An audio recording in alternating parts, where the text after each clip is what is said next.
Buenos dias, SAISD familia. Earlier this week, our Board of Trustees accepted the recommendations of its ad hoc committee, who reviewed January's HVAC crisis.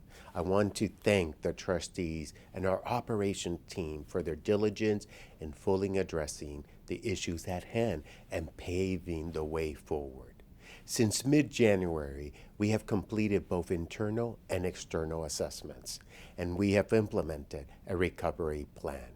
We are moving in the right direction.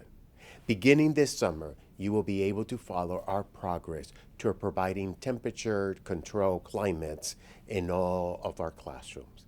We will be giving the board regular updates as part of their guardrail of creating safe environments. These ongoing board reports are among the 8 recommendations the board approved.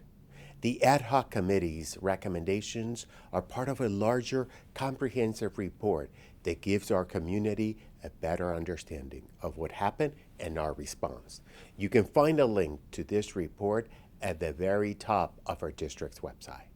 We want you to know the action steps we are taking to ensure we provide you, our staff and students, good learning and working environments. Thank you for your support and your confidence in us as we improve our service to you.